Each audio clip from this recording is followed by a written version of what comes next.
Howdy, folks. Happy Wednesday. Happy hump day. We are here. We have some things to discuss. We will re-engage with our team previews today after sort of doing a divisional preview for the beginning of the season. But we will start with our pre-show. Go ahead, Russ.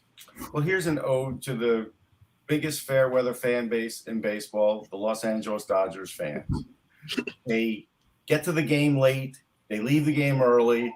Yes. And that's the way they sort of do it. And I've been to Dodger Stadium and I've seen it in person. But you would think in the NLCS, fans would sort of stay till the end. You know, this could be it till the world. You might not make it to the World Series. This may be it, until next year. Not that particular game last night, but, it's getting there. And hordes of them left early because the Dodgers won that game. I guess in the bottom of the eighth, they got the go-ahead. And that's, Russ, led to win, but I couldn't believe they did that again. No, that's nothing. I mean, Kev, anybody who has watched the video of the famous Kirk Gibson home run in '88 with Eckersley on the mound, the tension building and Vin Scully doing his great play-by-play.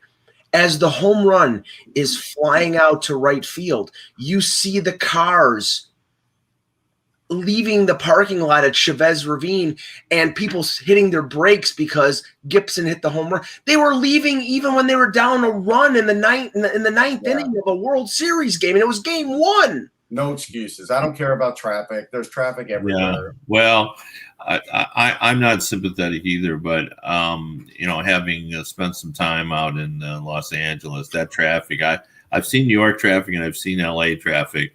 And I think LA is more torturous because it always feels like it's going to open up and it never does. No, that's true. I mean, that's fair. But it is really a mess.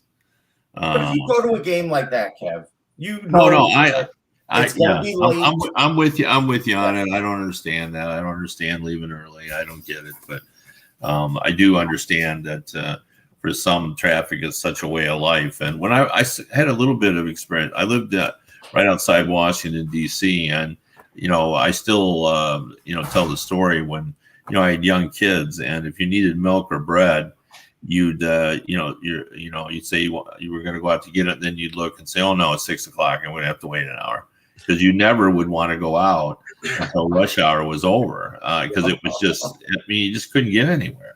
I could just walk down the block and get that. I guess I'm lucky. Yeah. It's just it's kind of hard to explain when you're not there. But I remember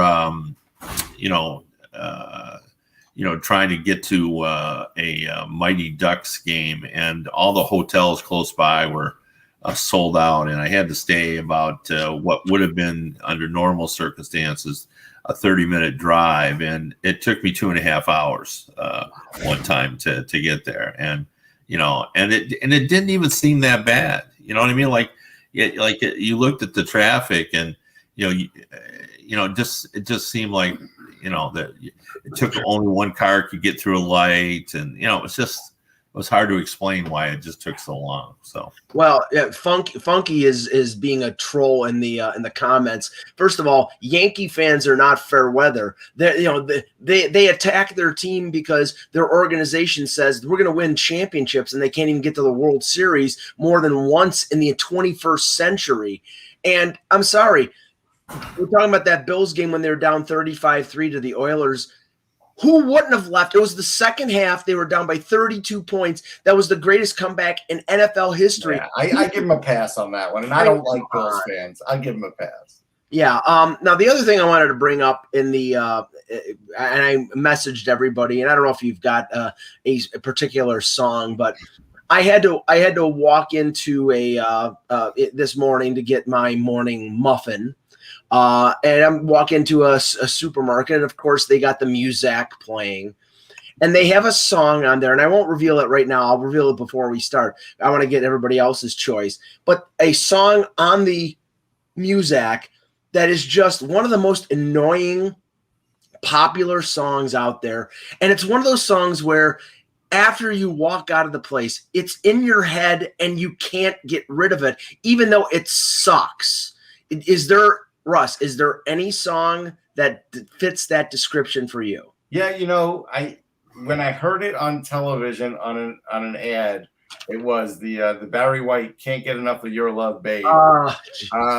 We were using that for an Applebee's commercial to add on, I don't know, like dollar shrimp or something. I first thought was, God, I still hate this song. Even from when I was a kid, I hated this song. And my mother would listen to it on her like top 40 NBC station that Howard Stern would be on too. So that was the bonus that I would get once in a while. But I also thought, what would Barry White think about his song being sold out for like a dollar shrimp add-on? I'm sure his family is loving it because they're probably getting residuals from it, Russ.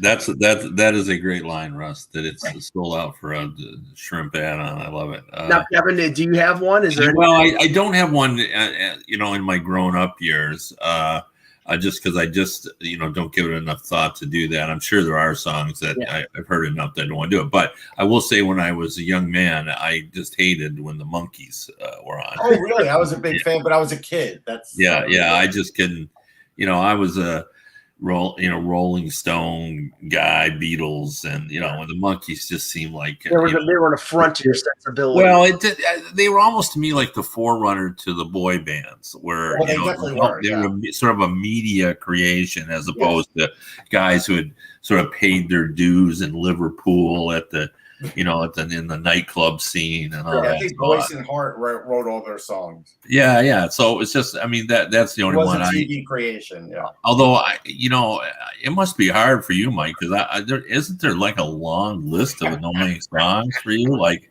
I could just see you constantly having to turn your radio off to a different station because. Luckily, I don't listen to the radio anymore. I have an iPod with like 3,500 songs, so I avoid that problem. But every once in a while, when I walk out in public and they have the music playing, you come upon something. And the song that I'm talking about, and I'm sure it'll draw reactions from everybody, is that great hit from the Beach Boys, "Kokomo." Oh my God, this song is so brutal. That John Stamos was playing drums on it. It's really a bad song. But the thing is, it's got that. It's almost like, and I love Billy Joel, but we didn't start the fire. That whole, machine gun thing of all the little phrases. Catchy. It was catchy, but after a while, it gets annoying. Kokomo is just completely annoying. And it's one of those songs. I walked out of the supermarket and I'm like, I had to turn on my radio in the car, Russ, to find another song to fill my ears. So I didn't think about Kokomo because it's just. But you just mentioned it now, so you're going to think about it later. Yeah. Until the end of the show, you're right. Let me ask you though, Mike, about just a statement you made, because I think it's kind of interesting and it speaks, I'm sure, to personalities. In terms of like you prefer to be able to know what song you're going to get. Don't you miss the days of the randomness of the radio where something would come on where you haven't heard and you go, oh, that's bonus radio. I really like that moment. I did too. It's funny because the thing is that. Radio in the 70s and 80s was misery to me because I was the one who called in for a request that they would never play. So I'm listening. I have never once in my entire life called and requested a song. Me neither. Yeah, I know. I can't even imagine doing that. Yeah, every day he did it. I called in for a request, and then I'm sitting there for 2.5 hours waiting for that song to come on, and it never friggin' comes on. And at a certain point. I just can't get over the fact that you called and requested a song. That's Oh no. And then the funny thing is, years later, when I worked at the movie theater, and one of the local classic rock stations, we had a advertising agreement with them at like a restaurant. They would get movie passes, and I would talk to one of the DJs who I used to call in, and I says, what do you do with people who call in requests? And he says, well, unless it's the request hour, we just completely ignore the request. We'll take the phone call and they'll say, I want to hear so-and-so by this band. And they'll say, sure, no problem. And then they never play it. So it was just an exercise in futility, which made me pissed. It got me pissed off. And then I stopped listening to. They had caller ID back then. They would have just been laughing at you. Yeah, I just can't imagine calling in for that. But I will say that when I was a kid, and you got to remember, back then it was the Paleozoic era, so there was really no entertainment out there other than kind of radio music and everything. Like it was a big deal. I probably was in about 8th grade, like when the ranking of the records came out. Massive deal. I would sit for hours for the top 100 of that. Well, stuff. Casey, we would go to the local Kresge's, which was the forerunner of Kmart's. Yeah. I can't remember, but it was either like Tuesday or Wednesday at like 3:00. So right when you got out of school, they would have the Keener 13 was the radio station we listened to in Michigan, and they would have the Keener 13, top 50 or 30 or whatever it was, and we would go to Kresge's and pick up our copy of that to see, what was number one. Yeah. So it had to be like 69 or 70. How old are you in 8th grade? 13, 14? 12 or 13. Yeah. Yeah. So it would have been 69 that was probably the hot year for music. Interesting. Oh boy. All right, let's get started. Hello, Hockey World. Today is Wednesday, October 20th, 2021. I'm Russ Cohen from Sportsology. Kevin Allen, Hockey Buzz. And I'm Michael Lagello, and I'm not Howard Stern. And this is the Hockey Buzzcast here on HockeyBuzz.com. Let's start with some of the games last night. And in a way, I'm glad Eck is not on the show to start the show. So we can talk about the fact that, that the Buffalo Sabres are 3-0 without him like going, let's go Buffalo, or starting they're going to win the President's Trophy. Let's start. I got to start here just because I'm just fascinated by this. And I think it's going to make for an entertaining year. Let's start with our good friend, the Edmonton Oilers, for 2 reasons. First of all, Draisaitl, and this is my prediction, Draisaitl and Connor McDavid are going to get combined for 1.2 billion points this season. That's my first prediction. And here we are. What are we, 3 games into the season? How many have they played, Mike? 3 games into the season, and already we're talking about Koskinen. Mike Smith got hurt last night. Koskinen had to step in. So on one hand, you've got the excitement over the fact that, Draisaitl and Connor McDavid are going to get 1.2 billion points. And then you've still got, the same goaltending problem that they've had, forever. And, there are people predicting that the Oilers are going to get to the Stanley Cup final. You can actually make a case for that just based on, the abilities of 2 incredible players. Sure. But then you look and you see their goaltending and you go, no. Like they needed 6 goals to beat the Anaheim Ducks. Right. Now they can score 6 goals, but the fact that they needed them really just speaks to, where we're at, with this team and this organization. And I just thought, like, wow, this is going to be a fun season for the Oilers. Yeah, it's going to be fun, Russ. But the thing is, I mean, and Kev, Ken Holland better than I do, but I know his reputation, and he's a smart hockey man and a great general manager. But I look at what the Oilers did and where they allocated their funds. Really, could they have done without Zach Hyman, and could they have maybe invested that money in a goaltender or a defenseman or 2 and been better off? Yes. Well, see, all right. So I think, like, if you're going to put Zach Hyman against what goalie was available for around that money, I think you'll find that there weren't that many great goalies around for that money. Well, okay, let's say, if they don't allocate $5.5 million to Hyman, maybe they can make a trade with Dallas to bring in the goalie from Godobin. Yeah. Okay, but he's not even a proven number one. Like, he had one year. But is he better than Mike Smith or Mikko Koskinen? Barely, not much. With in fairness to Mike Smith, he had a really good season. Yes. It's just he's older. That's right. You knew that he was going to have injuries this year. Like, that's a guarantee for any old goalie. But my point is, I can't allocate $5 million for Hudobin for maybe 5 more wins in a season.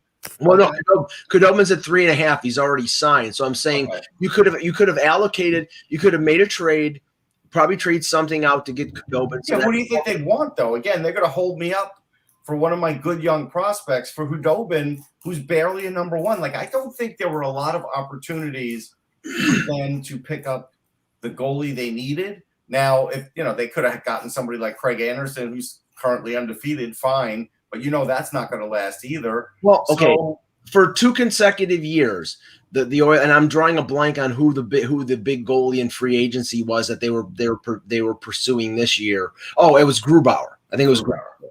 So last year was Markstrom, and they finished second there. Calgary beat him out for Markstrom, and this year it was Grubauer. Or Kemper. They tried to trade. Grubauer ended up getting just over 5, right? 5.5. He ended up getting the exact amount. See, I like Grubauer, right?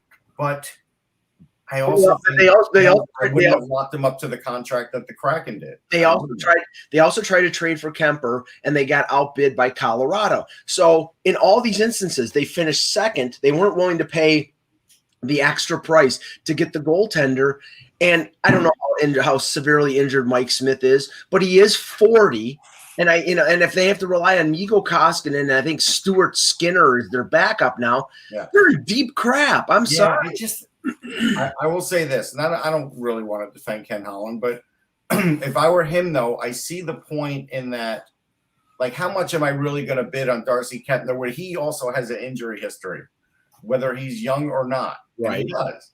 And so, like, if he gets Kempner right and doesn't get Zach Hyman, you're happy because Zach Hyman then goes back to the Leafs, and then Kempner gets hurt. Then it's the same old story, and then he gets killed for signing Kempner to like a 3-4 year deal because he has an injury history. Like that's not a win for Edmonton either, really. But this, I mean, well, you could make the case too is that. By bringing in Hyman, I think it really enhances their offense. And there really wasn't a goalie out there that, that wowed everyone. Right. Now, were there options to make them better? Yes, there were. And I think that's the issue. I mean, sometimes you're making a judgment call of, okay, I can really enhance this one area, even though I'm not strengthening my weakness. Right. Or I can strengthen my weakness a little bit, but then I'm not enhancing my offense. So I don't think it was an easy call. Like I didn't see one guy out there that I said, wow, they should have gotten him. And here's the other thing about Edmonton, and I will track this as the year goes along. So they went 6-5 last night against Anaheim in a game you would think that they would divvy up the minutes of their players a little more. You wouldn't have to overload your top players. And in this game, Draisaitl plays 25 minutes 46 seconds, which is a lot for a top pair defenseman, let alone a forward. And McDavid plays 25-42. You play them that much throughout the year, they'll be free. They'll be done by the time the first round. I think you're overplaying that a little bit. They will play a lot because of who they are and what they can do. But I think it was the nature of that game, which was a shootout, that I think they'll be a little bit more careful as they get down. I don't think that's an issue. I can see that, Mike. Now, if you were calling for Khudobin, right, and it was like Khudobin for look, Evan Bouchard, you haven't used him. Evan Bouchard may soon be running their power play this year. Yeah, he had 2 points last night, and so I mean, that's probably what they would be asking for. Yeah. Now, and just to be, I mean, the Ducks are 2-2, but the Ducks have played a lot better than I think anybody thought that they were going to play. Sure. And yes, and I think that's sort of how they viewed that. Like, oh man, we got to get our act together. But you bring up an interesting question though. When you're an elite level player, like how much should you spend? Do you have to worry about overplaying Connor McDavid and Leon Draisaitl? I mean, it's a fair question. I just don't think that they're going to play 25 minutes every night. Not every night, but I would be surprised, Kev, if they don't average, say, over 22 minutes a night. And I think that's borderline. Mario used to play a lot. So did Wayne Gretzky. Right. So, I when you have talents like that, I think there is a tendency probably to get them out there. And, it's the famous story when Robbie Ftorek benched Wayne Gretzky in Detroit. And Wayne said, Robbie, 20,000 people didn't come here to see you coach. They didn't come to see Robbie wearing those pullover sweaters that he made famous. Right. Okay, talk about one end of the spectrum and the other. We'll start with the positive end. And like I said, I want to get we're going to start with the positive. I want to get this in before X comes on the show. I see what's happening. Okay. Watching a lot of that game last night between the Sabres and the Canucks. And I was one of the few because I think they had like 6,000 fans in the stands. And I think we have to talk about that as well. But they are definitely hustling, trying. They're annoying to play against. And I think that, more than anybody expected, they're actually getting good goaltending out of Craig Anderson, who I think many people thought was, on the tail end of his career after being the disaster goaltender for the Capitals last year. Kyle Laposo is playing like he did for the Islanders. I just don't see this lasting, Kev, but you have to give Don Granato and that team credit because they are trying and they are succeeding. Yeah, I'm going to give Don Granato a lot of credit. I think he's got that team playing as well as it can play. He's the right coach for that team. I mean, we've said that. Eklund's also very high. No question about Granato. He's a pro's pro, and he's very good with younger players. And I think that's the key there. And I like what they're doing. I don't know. They can't possibly sustain this. But saying that, for all those people who thought they might not win 10 games, they were wrong. Right. And Russ, one of the things that's very, very interesting so far for them, and looking at last night, the top ice time among forwards was Rasmus Asplund, who barely got a chance at a cup of coffee under Ralph Kruger. Sure. But they're minute. It's not like they're playing three lines and a fourth line that's playing 5 minutes. All the minutes except for Asplund were between 12 to 15 minutes. So he's balancing out the lines. He's giving everybody an opportunity. Guys like Opozo on the last year of his contract, he's singing for his supper. A guy like Colin Miller, who had 2 assists last night, he played 21 minutes. He led the team in minutes. He's giving veteran guys who are trying to extend their careers opportunity, and he's giving young guys an opportunity to make mistakes. Yeah, I mean, he's building trade capital, which is good in someone like Colin Miller. And Asplund, let's face it, he had a few things that he probably did need to tighten up, but he has talent, and it's good to see that they're giving him a chance because he does a little bit of everything. And I always felt like Asplund could be an NHLer. So, yeah, it's one of those things where I think Don Granato looked at this team with fresh eyes and said, there's still something that can be done even with this personnel. He wouldn't say it that way. But with the guys I've got, there's still something that can be done. And clearly he's doing the right thing. And when you get a new coach, and even no matter what situation it is, and generally when you get a new coach, it's because things have gone bad. They usually don't make a change when things are going well. Right. So things are going bad. What you get that benefits players most is a clean chalkboard. The line combinations, they're all gone from the old coach. You start all over and you get that clean chalkboard, and now you're just trying to get your name in the right spot. So everybody plays a little bit harder. They're all trying to impress the new coach, figuring this is my chance. And, sometimes you can really benefit by that. But, can they sustain it? That's the issue. And, let's be fair, their early season schedule was favorable. Yes.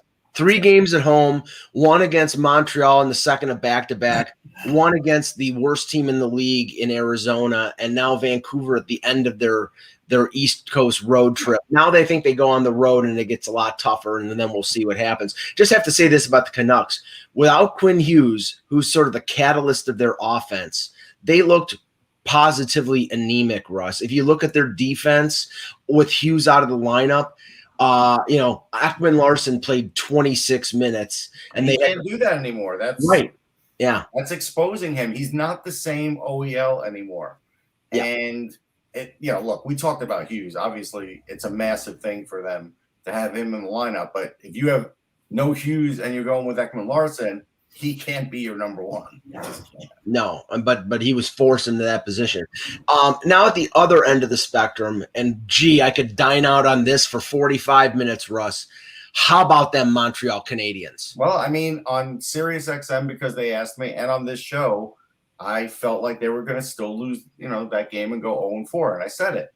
I didn't say it with glee. I didn't say it with anything like you would. But the reason I did was because I don't like the coach. The GM's job is sort of up in the air whether he's going to stay there.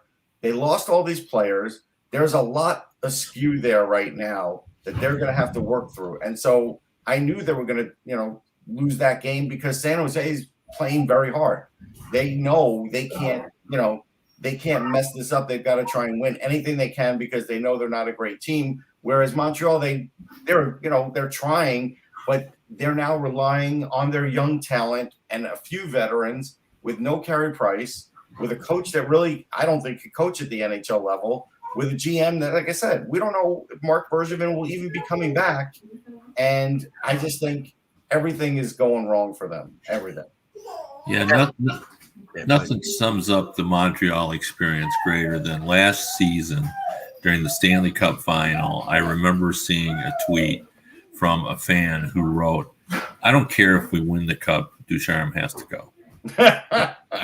They were in the final at the time. Yeah.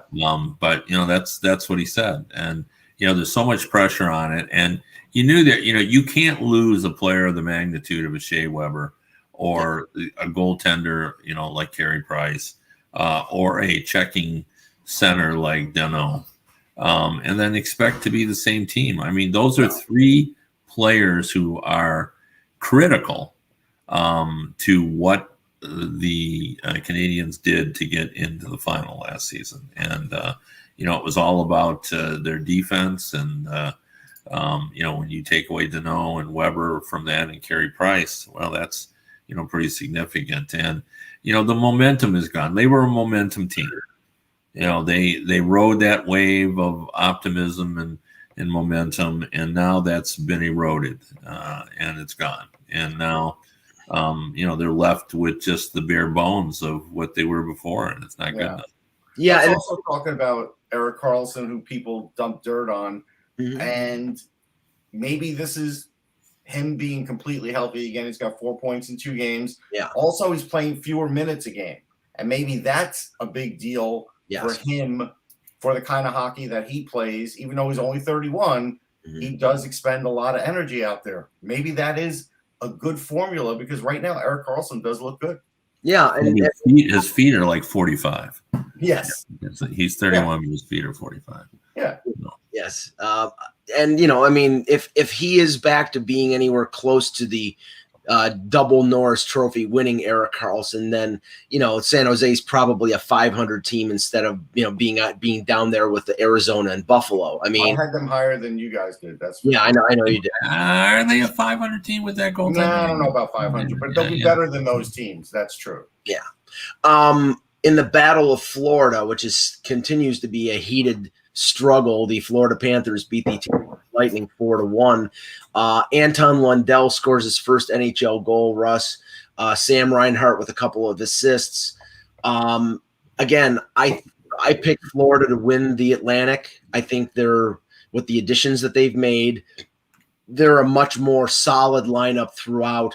And if they get good goaltending, which they did last night from Spencer Knight, who made 30 saves, they're going to be a tough out. They're really going to be a really tough out. Yeah. So a couple things. I hope that this game will show people why I have faith in Spencer Knight, because he played against them in the playoffs. Now he's played against them to start a season, meaning Tampa, and he looked great. That's one thing. Anton Lundell, I've been talking about Blue Streak forever, but the fact that he is leading his team in shorthanded minutes, playing the PK, is amazing. I always knew he was a terrific two-way player, but now he's really getting a chance to show it. And he had a shorthanded chance, and he had other chances in that game. He really does look great. Like that's, that was one of the better picks in the draft in the sense that I do think people, some teams underrated what Lundell could be as a scorer, and as a result, fell to them. And boy, that was a big time thing. And I also think that Florida is the better team over Tampa this year. I felt that at the beginning of the year. I saw it starting to shift last year, but they just didn't have enough. And when they made all those depth changes, I felt like this year might be the year they have enough. And I still feel that way. Well, here's the thing, though. You mentioned the fact of how well Spencer Knight did. He beat the Tampa Bay Lightning. He beat them in the playoffs. But to me, the most important aspect of the game was the decision to play Spencer Knight. Because what that means is all this talk, in my opinion anyway, what it means is that all this talk about how, well, we're going to be, we're going to let Bobrovsky sort of carry the load and then, work Spencer. No. It's Spencer Knight is the guy there. Of course. When they had to play the Tampa Bay Lightning, which was, a statement type game, who did they turn to? Did they put in Bobrovsky because they want him to succeed and they want to just sort of ease in Spencer Knight? No, they went to Spencer Knight because he's the guy. Yep. And I thought that was a very important statement that Joe Quenneville did, that they put in Spencer Knight to play the Tampa Bay Lightning because they want to beat the Tampa Bay Lightning and they want to send a statement.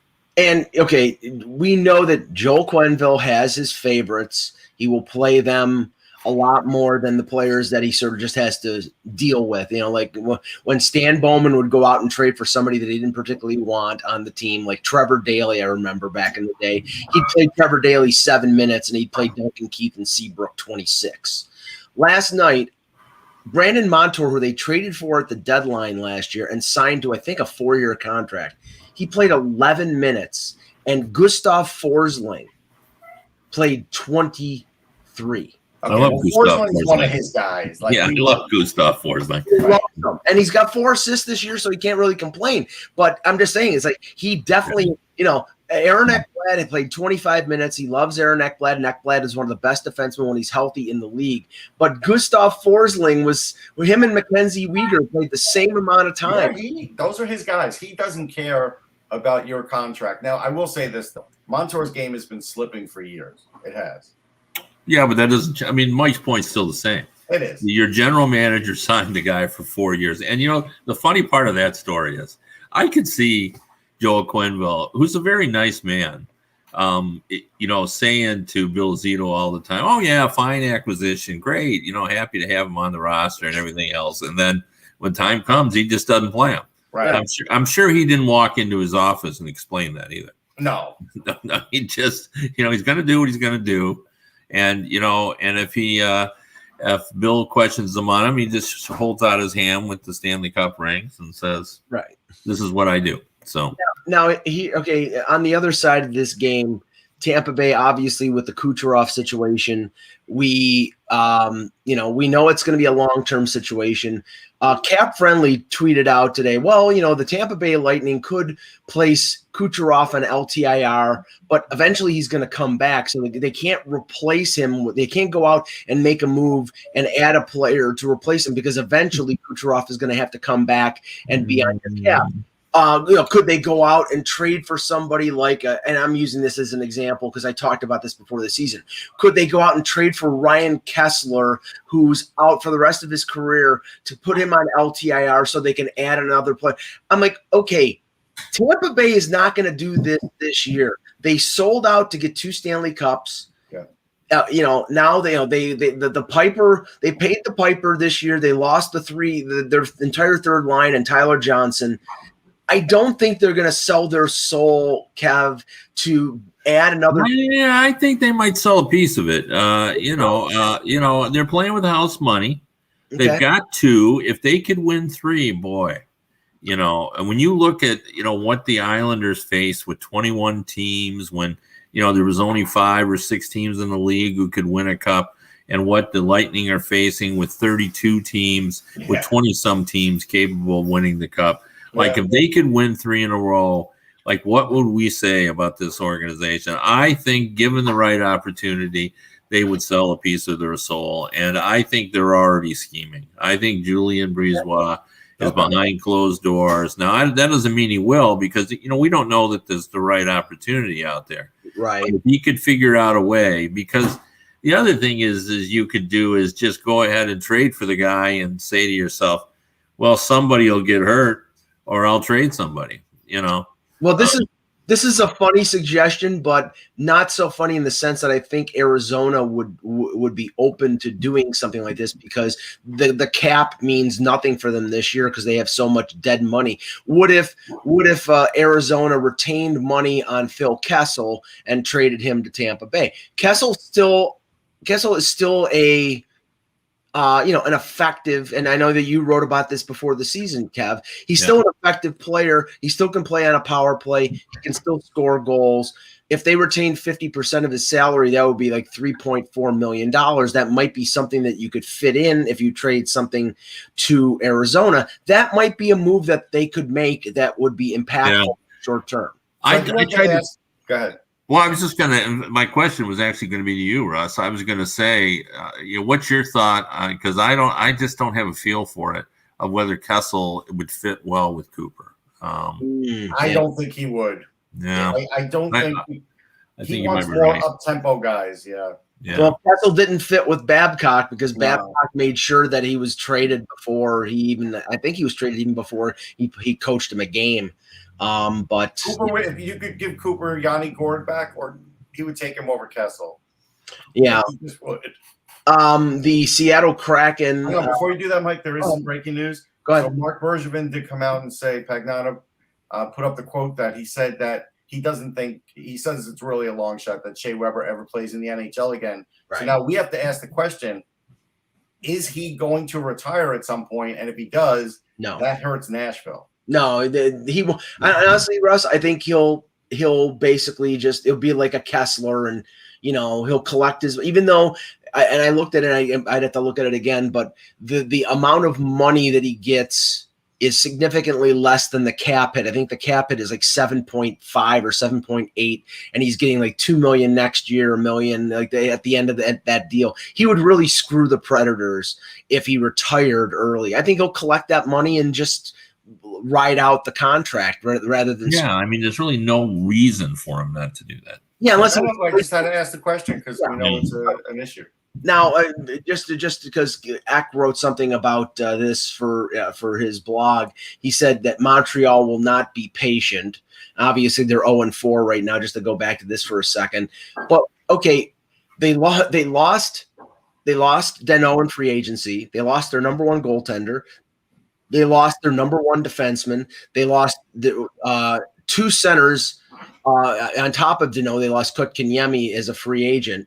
They did bring in Dvorak, who I think is a good player, but they're really weak up the middle, and we don't know when Price is coming back, so they could use goaltending help. Russ, I don't see where, Eck is suggesting Dylan Strome. Dylan Strome is not That's not going to help them. Yeah, he's not the right guy for the kind of game that Ducharme likes to play. He's also not strong defensively.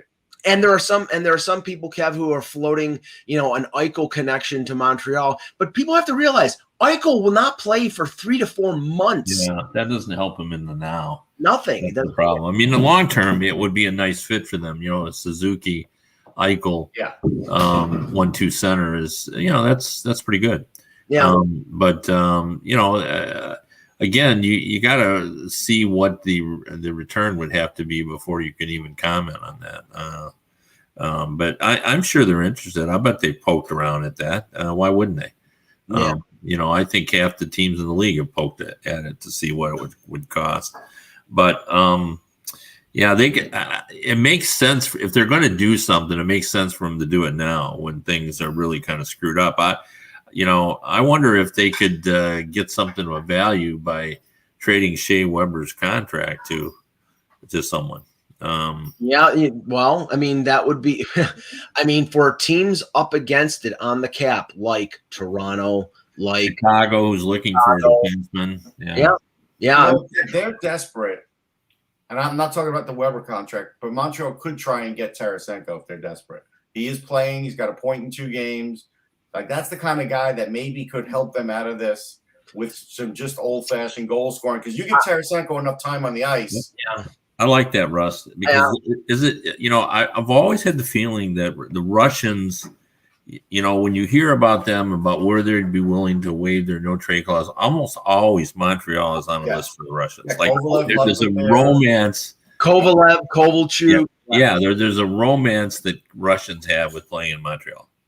But the one thing is that Tarasenko's a winger and not a center, and I do think if they're going to make a big move, it would be probably for somebody up the middle. Now Dylan Strome, I don't think helps them up the middle really. He's too. Yeah, how many centers are available? I know. I just brought this up. I want to put this to you two guys because I think this is an interesting question. I ran into Jason Botterill last night at a game, and we got to talking about centers, and I said this to him, and he didn't disagree with me on it. It seems to me, for some reason, that we've reached the point now where all the centers seem the same to me, except for a few of them. And I wondered if it's because we've spent so much time now in youth hockey that emphasizing defense, that we don't get these, incredibly gifted offensive centers. Like, we get these hard-working two-way guys that, are responsible, and they're offensive and they can make passes and stuff. But we have fewer standout centers and more guys that are kind of in the middle. And Botterill thought it was kind of an interesting theory about that because he knew what I was talking about. You know what I mean? Was he saying that just for North America or for the entire? Well, I don't think it's necessarily in Europe because they don't train the same way we do. Right. But I think I think we still get that from Europe. I do think he might be right about North America. No, it was me that said this to him, so I don't want to say that he was saying that. That was my theory. So, well, I mean, you might be right. I mean, look, like Lundell is the guy that, definitely throws that off because he does all the things a star center would you'd want him to do. Right. But it doesn't really throw it off because we're just, he's one guy. Like, we just don't we used to see a bunch of centers right in a row that were really, really good. And now we see guys that they're still superb hockey players and they're going to get points, but that's cyclical too, though. Yeah. I mean, the McKinnons, the Barzals, the McDavids, the Matthews, they don't grow on trees. I think your point is correct that, and it's funny because I heard Nick Suzuki being interviewed and his idol was Patrice Bergeron. I think it's easier for a player with good offensive talent to round out his game and be a two-way guy than somebody to be like this unbelievable star center with amazing offensive potential. Those guys are, you see it in Tavares at the top of the 2009 draft. Stamkos at the top of the 2008 draft. But it's really tough to find those guys. Whereas this, okay, yeah. I think it's cyclical in the sense that if you look at like the 2013 draft, right, you have 5 centers out of the first 9 picks that have all played over 500 games in the NHL, which if you think about it is amazing. And that's McKinnon, Barkov, Lindholm, Monahan, and Horvat. Okay. And that's, that's. Yeah, but there was only two of those guys are. The other three are. I would. Monahan could be a star what he was doing early on, so I don't want to diminish. No, but again, I'm not talking about star quality. Okay. I'm talking about just the sameness where, and these guys are still really good players, but McKinnon's in a class by himself. Like, we think of him as, he can really take over a game. Yeah.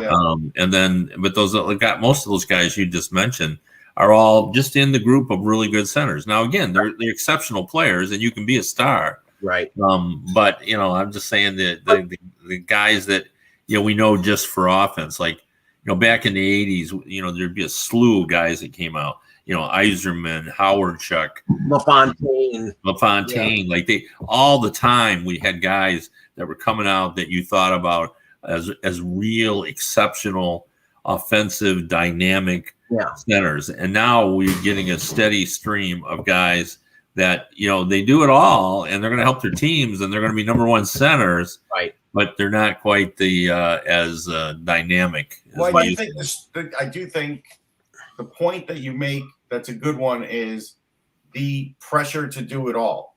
There are guys that could be more offensive if they didn't have to spend as much time as they do on their defensive responsibilities. Yeah. Every coach wants defense. But what do all those dynamic offensive centers that I mentioned, McDavid, Barzal, Matthews, McKinnon, what do they all have in common? None of them have won Stanley Cups. In the last decade, it was Kopitar, two-way guy. Taves, two-way guy. Yeah, Dustin Brown. No, I'm talking about centers. Bergeron, two-way guy. All right. Yeah. Well, I mean, the answer may be as simple as what Russ said right from the beginning, as it may be just cyclical. Where we just get, the generational players are generational players for a reason because they only come around once in a generation. So I think it's twofold. I think it's cyclical, and every coach expects them to be a 200-foot center. But I do think that there's the potential of some of these young players that have been drafted over the last couple of years rising to that level. And one I was going to mention is Jack Hughes. And Jack Hughes got injured in the game last night against this Kraken. It doesn't sound like it's going to be a long-term thing. But, this is a key year for him, Russ, because we talked about, there's even talk about New Jersey trying to be proactive and sign him to a long-term extension, maybe trying to get ahead of him having a big year. But, he's a guy like, if he gets over, and we talked about, well, he's a smaller player. It doesn't really matter for a guy like Jack Hughes. He's so quick. He's great on his edges. He could score 85, 90 points based on his ability alone. Yeah, he was having a good year. So, he was off to a really good start. So this might be the year where he is strong enough to be able to get through all the other things that he can do on the ice and do them well. I think that's fair. I will say this, Kev, not to do too much hype, but Shane Wright will be in that mold of those unbelievable kind of centers that you're looking for. But again, that they're not every year. And Bedard is supposed to be. Yeah, Bedard will be in that mold too. He might even be better than Wright. But again, you're talking about one or two of those guys. How big is Bedard? I think 5'11", Russ. Yeah, but he can still grow too. Let me look. He's only 16 right now, so he's got some growing to do. A couple other games on the league last night. Dallas beats. Actually, he's only 5'9" at the moment. 5'9"? Oh, I thought he was okay. Maybe I'm thinking of Wright. Okay. Dallas 5'11" sounded right too, so don't worry. Dallas beats Pittsburgh 2-1 in a shootout. Former Flyer Michael Raffle with the only goal for Dallas. John Marino with the only goal for Pittsburgh. You have to say Pittsburgh's 2-0-2 in their first 4 games. That's without Crosby and without Malkin. So that's a win for them. Yeah, I think probably if you start looking, you brought up the Buffalo Sabres, but I'm not so sure that can last where Pittsburgh could. But I think more of us were wrong on Pittsburgh than maybe any other team that we've talked about, because there were a lot of folks that I can't be lumped into that because I was higher on them. No, yeah. Well, I'll be wrong about other ones. Don't worry, Kat. But yeah, I know. But anyway, I've watched them play, and as we spoke, was it on this or maybe I forgot which podcast I was on, but we talked about the culture. It was on this one. No, it's here because I was. Yeah, we were talking about how you had watched them play and how hard they were playing. Yeah. But I just think they've been very, very impressive, and I think it really speaks to Mike Sullivan's coaching. I think it speaks to the culture on the team. I think this team also. There are a lot of guys on this team that are just hardworking guys, and blue collar. Pittsburgh been hard hat mentality. Yep. Even last night, Dallas wasn't playing very well, and then they won that game. But that's still a win for Pittsburgh because it was a tough game, and yet they got a point out of it, and that's the key. And the way the standings are now. The ability to get that 1 point is so crucial. Always, if you can get that 1 point, then you can, try to get the win. But I thought that was a very important point for Pittsburgh, and I've just been really impressed by how they play. Yeah, Jari's got a 1.62 goals against and a .935 save percentage. Yeah, he probably boy, He's got a lot. Too many people dumped on him. He's got a lot to this year, Russ. But he does. No, he does. But you know what? Last year he had a really good regular season. It's sort of like the Leaf situation. Well, he didn't have a really good. He was poor early. Yes, last season, and then he got better as the season wore on, and then when he got in the playoffs. But we have selective memories. Like, and I don't know, one of you always brings it up, and it's appropriate to do so. Marc-Andre Fleury had about 3 playoff years when he was atrocious. Yes, I mean, just really bad. Yeah, against Philly, I witnessed it when there were 7-6 games. Yeah, just awful. So he got ended by Ilya Brizgalov. That's bad. Well, and I always use Ed Belfour as Exhibit A of, I heard for 3, 4, 5, 6, 7 years about Ed Belfour can't win the big game until he did. Right. And now he's a Hall of Famer. Right. So he managed to figure it out. Yeah. The Washington Capitals beat the Colorado Avalanche 6-3 last. That's a big win for them. It's a big win, and it's a big loss for Colorado, has not started off really well. And I have to point this out just because it's an anomaly when it comes to statistics. Cale Makar, Mikko Rantanen, and Nathan MacKinnon, 3 of the best players in the NHL, a collective -15. They were all -5. Andrei Burakovsky was -4. That's tough to do, Russ. That is. That's impressive, actually. It's impressively bad. Yeah. Impressively bad. Yeah. So I mean, that's and now it was McKinnon's first game back from recovering from COVID. So obviously, cut him some slack, but still. Well, the one thing about this team is, again, like Carlson did get hurt last year. Their goaltending is better, and maybe that's right. Maybe Vanecek's going to win the job over Samsonov. That is possible. That may be one where Eck gets that one right. Right now, they all look good. Laviolette push the right buttons. I mean, they even have a guy like Michael Kempney in the minors because he had a couple of different injuries to his leg, and they really were honest about it. They were like, we hope nobody takes him because we really do like him. We just want him to play a lot for a little while. And then I bet you they do call him back up. So they even have more depth than last year. McMichael got into a game finally. He didn't score or anything, but now he's worked in. I think people were a little premature about the Capitals. I do. Red Wings beat the Columbus Blue Jackets. Kev wanted to say something. Oh, I'm sorry, Kev. Go ahead. Well, I was just going to say a Kempney situation may be similar to DeKaiser. DeKaiser had a back injury that impacted really the strength in his legs, and he was so bad the Red Wings put him on waivers. But no one took him. He came back, and by the end of the season, he had his strength back.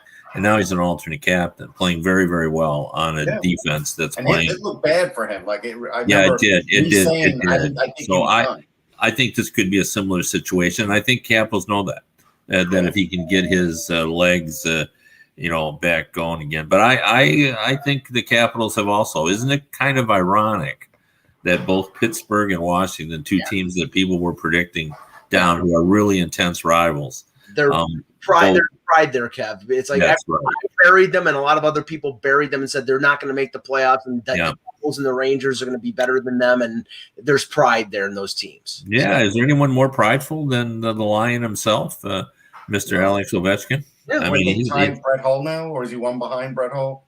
Yeah, and boy, he's going to do it. Like, he is so driven. I don't know. I still don't know, but he's getting close. I think he's going to be Gretzky. He's so driven, and I tell you, when I see him with his son, like, oh my gosh, like it just tugs it. Like, I am 100% confident that his son's going to be a hockey player. I just feel it. He's just too much of a rat rink already, and wow, that's so impressive. First pick in the 2036 draft. I'll just tell you what's more impressive about Ovi to me was a year ago, maybe 2 years ago, bad snowstorm in Washington. He's snow plowing neighbors' driveways and whatever. He goes to the gas station. He's filling up his own gas. That's what I like about Ovi. It's actually hard to believe. He's such a good guy. It's hard to believe he's a Putin supporter. I know it is. Yeah. Just quick hits on these because I want to get something in on at the end of the show here. Red Wings beat the Blue Jackets 4-1. Tyler Bertuzzi with 5 goals. Kev, that's one of my takeaways from that game last night is last night reminds us how devastating it is that he's going to miss 9 games for this team as being one of 4 non-vaccinated players. Like, he is one of the top players on the team. Whenever there's trouble, he's first in line. Even though he wears no A, he's a leader on this team. When Lucas Raymond got crushed against the boards by Roslovic last night, it was Tyler Bertuzzi who went over and had the first discussion with Roslovic about that, followed by Dylan Larkin about a half second later. He's very important to this team. He's playing at maybe the best hockey of his career, and now they're going into Montreal Saturday night and no Tyler Bertuzzi. It's gonna hit him hard. Islanders beat the Blackhawks 4-1. Russ at the United Center. Sorokin plays very well. Again, I'm glad X not here because he'd be pumping him for the Vezina. One thing I have to say, the Blackhawks, the talk has already started, according to Elliot Friedman and Jeff Merrick, who on their radio show this morning, saying that the talk about Jeremy Colleton is already. It's not his fault, man. Like, he's the fall guy. I know, but yes, but if the talk has already started, I mean, there are a lot of coaches out there that he's going to be a fall guy for a failed defense. Some of those 2-on-1s were embarrassing. Yeah, embarrassing. Well, here's what a general manager told me. Stan Bowman knew his defense was bad, and he's been trying for 6 weeks to land a defenseman, and nobody's given up any defense. Yeah. And, but he's put himself in this trouble. He knew it was bad, and he's still trying to fix it. He's gotten even more aggressive recently, trying to, make a deal to get, and I think he feels I'm not so sure that one guy will do it, but he seems to think that if he could bring in one guy, that a second pairing guy, that when he moves everyone down, that they'd be okay. But I think they may need to. One last thing, Mike, I forgot to mention from the Detroit game is Lucas Raymond gets his first goal. Somebody was asking in the chat room, like, how does he find those areas in the ice? He just does. There are players that see the weak points in the ice, the spaces in the ice. He knows where to go. He can go there with the puck or go there without the puck, and the puck will find him there. Let me make 2 points about Lucas Raymond because I was at that game. Number one, that shot. There was a mail slot-sized hole between that goalie and the post, and he stuck it in there. Yeah. Okay. Number one, Jimmy Devellano told me before the game there's a hint of Yzerman in Lucas Raymond. Now, if anybody would know Yzerman, it is Devellano. Sure. But more importantly, the assist that he had on the goal when he is deep in his zone on puck retrieval duty, got the puck, looked up, saw Bertuzzi and Larkin streaking down the ice, threw a perfect pass to Larkin.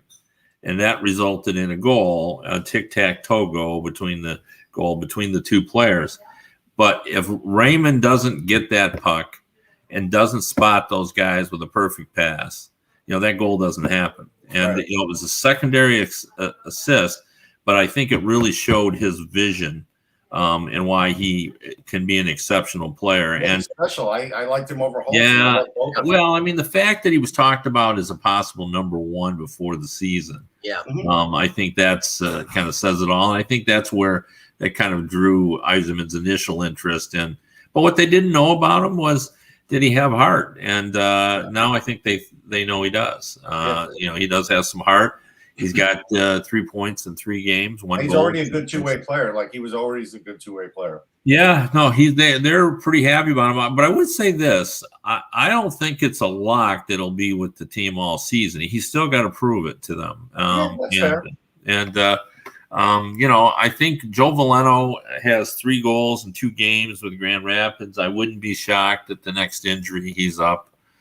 They just didn't feel like they wanted to bring him in to play him on the fourth line because they knew that's the right thing. You don't want to put him on the fourth line. Give him top 6 minutes in Grand Rapids. Well, because he's exactly where he was at the draft, where he's going to play in the league. He's a conscientious player. He can check and do it all, but can he score? Well, we still don't know. So they wanted him to go down with the Griffins and be on the number 1 power play and on the top line, and we'll see, whether he'll score.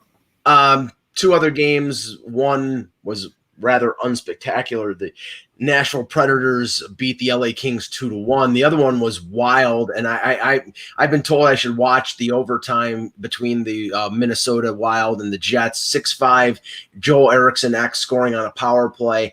Zuccarello with a couple goals. Eriksson had the last 2. Right. Yeah, and Russ, I mean, the Jets, with I know that you picked them low, I picked them higher. 0-2-1 in their first 3 games. I mean, not to say that Paul Maurice is in trouble after 3 games, but they have enough. They had a lot of talent, and they're just right now. It doesn't seem to be operating in the right way. I only saw the overtime, but I do think at the end of the year, Maurice could be in trouble because guys were standing around watching Hellebuck making these unbelievable saves. Right. As the Wild were getting, their feet under them, whatever, getting the game back together. Zuccarello and Kaprizov are magic. Like, they get along so well. Yeah. And that's good news for them. I was asked on SiriusXM because they did their mailbag, when is Kaprizov going to start scoring? How long should I give him? And I said, well, give him 10 games, but he does so many other things. Right. To open up the offense. I wasn't worried. But that game is a reason. I didn't just pick the Wild out of the clear blue, like, hey, they're going to come out of the West just to be different from everybody. Right. I was banking on the fact that their top line was as good as everybody else's, and their defense is still very good, and they have a really good goaltending tandem, and people just aren't paying enough attention to them. And I think now people will start paying more attention to them because they've started out hot. Well, thankfully, Russ, you didn't pick the Canadiens again this year like you did last year. Finally, we have to send our best wishes out to Hockey Hall of Famer Mike Bossy. It was announced yesterday, or he announced yesterday, that he is battling lung cancer. Kev, Bossy, I mean, this might be hyperbole, but I believe it. Bossy is probably the greatest goal scorer of my lifetime, and that's saying a lot because you're talking about Gretzky and Lemieux and Ovechkin. But what was it, Russ? 9 straight 50-goal seasons. I mean, he's just a pure goal scorer. Him and Trottier were an electric pairing. They won 4 consecutive. He probably scored 100 against the Rangers. I mean, a fantastic player whose career was ended a little short because of back problems. Yeah, he was a phenomenal player, and like I said, we wish him all the best. Yeah, he was the first significant interview I did for USA Today, and it was about his back, which had just started to. It had actually been. Bothered him for a while, but there was some talk about how long he was going to play, and I went out to Nassau. Just a very gracious man, and a terrific player. I mean, I can't say he was the greatest goal scorer. I'd have to say that was Mario Lemieux, but he's certainly up there. And his, the consecutive 50-goal seasons. Holy cow! I mean, it was a different era, but. He had this knack of being able to slip by defensemen, and he found the open ice, and his shot was incredibly accurate. Those guys in that era, all they needed to see was a 6x8 inch hole, and they could pick it. And he was one of those guys that could do that. And there was always great lines, and I don't want to diminish Clark Gillies because he was important to that line. Right. But usually there's a twosome part of every line where their chemistry is incredible. And I think Russ just mentioned that Trottier, Mike did, but yeah, Mike, Gretzky and Curry, and right. And he and Trottier just had a feel for one another. Yeah, I mean, all I can tell you is growing up on the island, being a Ranger fan. Pick up Newsday, Mike Bossy scored 2. Pick up Newsday, Mike Bossy gets a hat trick. Pick up every day in Newsday, Mike Bossy was scoring. And I just saw a quick thing in Wikipedia. It looks like Bossy may have scored his 400th against the Rangers in a 4-2 win in maybe only his 516th NHL game. That seems crazy. So maybe it wasn't his 400. Maybe it was like his 300. But, that makes sense. Russ, Rangers against that team were just – they couldn't beat them most of the time. Here is the great annoying thing about Mike Bossy. Your team and the two teams that I followed in my youth had a cumulative 5 first-round picks ahead of the Islanders at number 15 overall in the 77 draft. The Rangers picked Lucien Deblois and Ron Duguay. The Leafs picked John Anderson and Trevor Johansson, and the Buffalo. And if I hear this one more time from old Buffalo Sabres fans, they took Rick Sealing, the pick before Mike Bossy. And as Bossy is scoring goals against them, why didn't you take him over? Sealing was a good player. Let's not. Yes, he was. It was 400 goals in 506 games for Mike Bossy, the fastest ever to 400. Like, it's just that's how good he was. Like, he would score these goals in any era too. Yeah, he's a guy that you can't say, well, it's different era, different time. No. 573 career goals in 752 games. That's incredible. Guys, I got to run. Unfortunately, we'll see you later. Thanks. Okay. Yeah, bye-bye. So, all right, we'll end the show here for the departed Kevin Allen. For Russ Cohen, I'm Michael Agello. Thanks for watching, and remember, without the buzz, it's just hockey. And we'll have the team preview of the Bruins tomorrow.